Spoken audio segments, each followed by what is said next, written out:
Craig Conroy's master plan has been revealed. Are there more trades for the Flames incoming? Welcome to Flames Digest. I'm Mark Griffith. If you're a Flames fan and you like what you see in this video, make sure you subscribe for all of the latest news, updates, and rumors surrounding the Calgary Flames. But it's been a couple days since the Elias Lindholm trade, and still, a lot of questions are unanswered as to what direction are the Flames heading.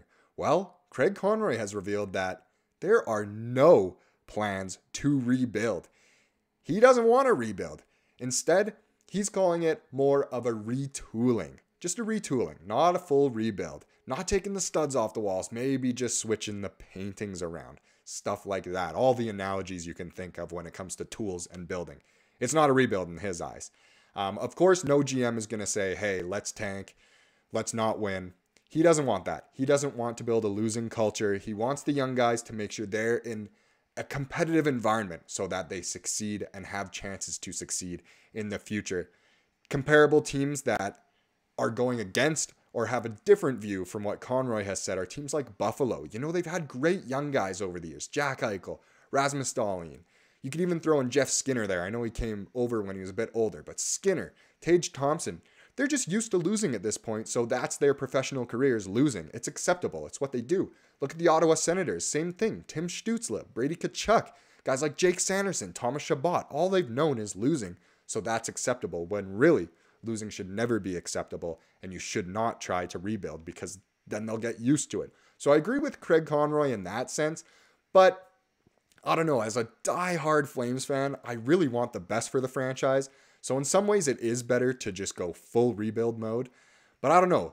What do you guys think? Let me know in the comments. One thing I want to look at is the standings right now. So here are the Western Conference standings as it stands right now in the little All-Star break. The Flames, you can see they're near the bottom there. They're 5 points out of a wild card and 10 points off of the Oilers for that third in the Pacific. So you can almost kiss goodbye to the playoffs in terms of getting top 3 seed in the Pacific, especially if LA can find their stride again.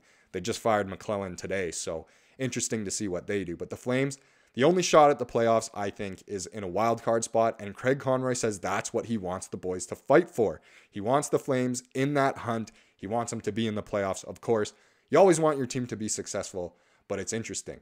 Now, let's look at the standings of the entire league. And again, let me know what you think. So the Flames, they sit 24th in the NHL right now. But let's just say they were to kind of do more of a rebuild.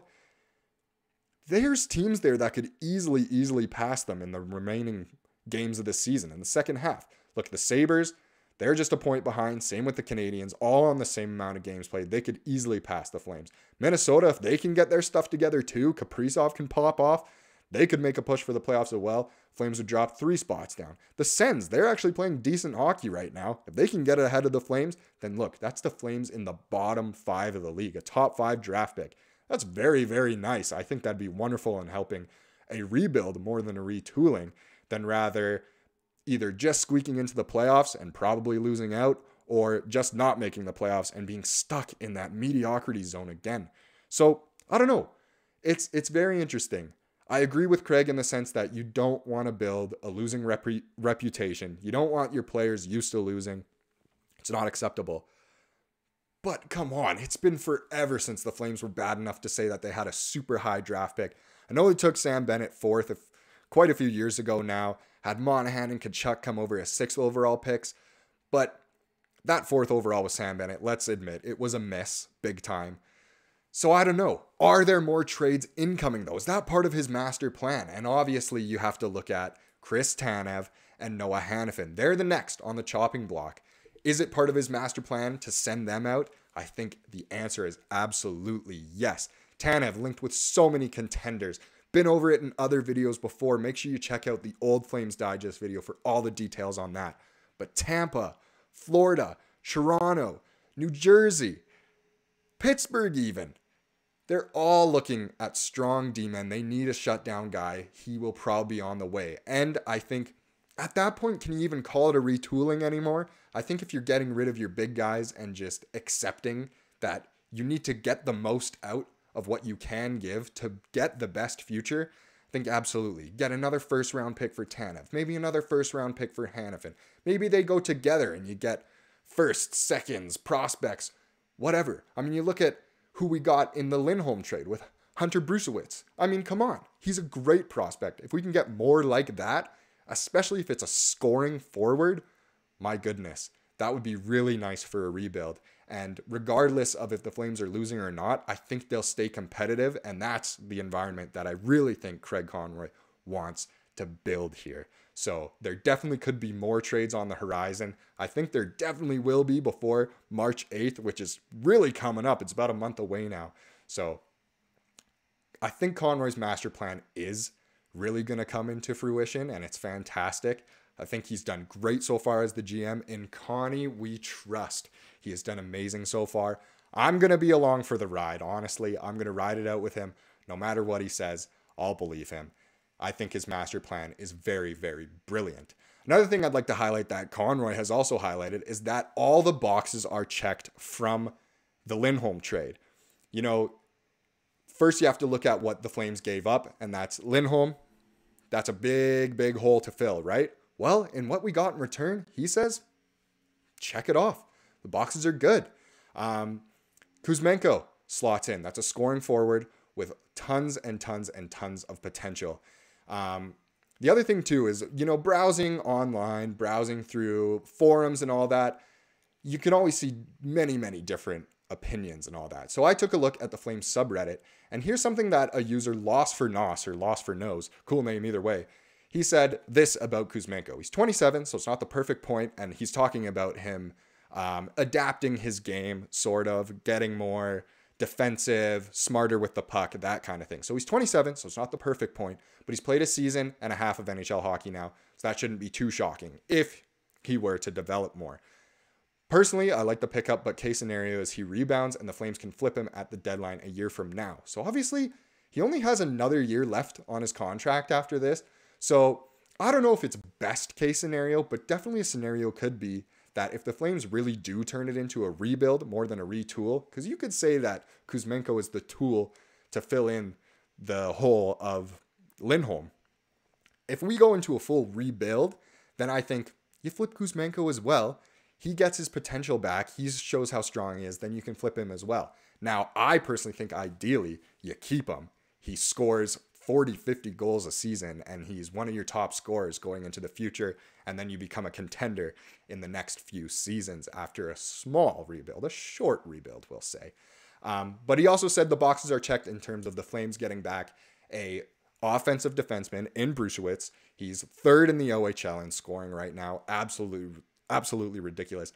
If they can get him going in the farm system, maybe get some games with the Wranglers and then come to the NHL sooner rather than later, he could be an absolute stud. Consider that box checked.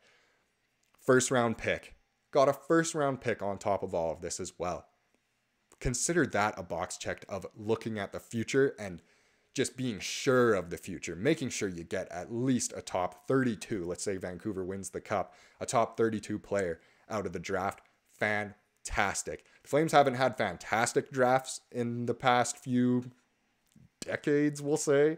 But I think with Conroy at the helm now, it could be very, very dangerous. And I really do agree with Conroy when he says that all the boxes are checked from dealing away Elias Lindholm. Last thing I wanted to touch on, I kind of talked about it before quite a bit, but that competitive environment he's trying to build. So the most competitive environment possible, what does that look like? Well, I mean, this is more just, you know, me having a little bit of fun with this. But there's one guy within the organization who I consider one of the most competitive hockey players in the NHL's history, definitely of his era. It is, of course, the, whatever his title is, special assistant to the general manager or whatnot. But how are we forgetting about this guy in the organization? It's Jarome Iginla. He's working in the Flames front office. He's helping out Craig. Well, Craig, if you really want to create the most competitive environment you possibly can for the Flames, get this guy back on the ice. I mean, just look at that. We all remember the 04 Cup run. It was in, and Iggy had one of the best shifts in NHL history, one of the best fights in Stanley Cup playoff history, the one with Le Cavalier, of course, that I'm displaying right there. But get him more involved. Get him on the ice in practices. Maybe not in games. Maybe I'm, stepping over the line there a little bit, but it's fun to think about. Imagine Iggy on this current Flame squad, top power play unit, get him in his office. He's getting at least 20 goals for the remainder of the season. I'm saying it here.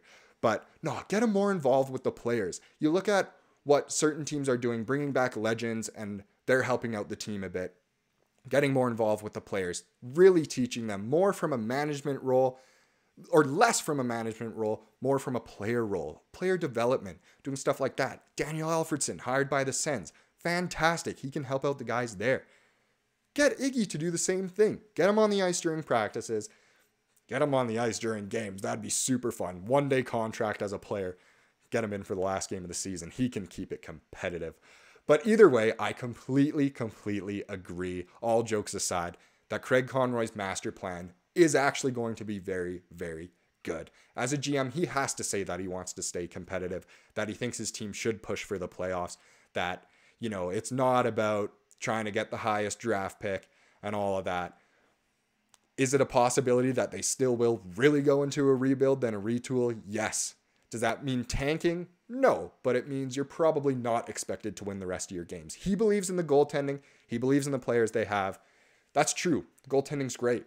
The players are really good, but I think it's definitely time to look more into the future than the right now. I do not want to stay in mediocrity, and I think it'd be super, super fun if the Flames were to be major contenders very, very soon. That about does it for this video. Thank you so much for watching. If you like what you see here, you love the Flames, make sure you subscribe. We here at Flames Digest will be covering all of the Flames news updates, rumors, all that. We'll keep you updated throughout trade season, the rest of the season. Anything Conroy has to say, I'm sure we'll be talking about it here. So thank you so much for watching, and have a wonderful rest of your day.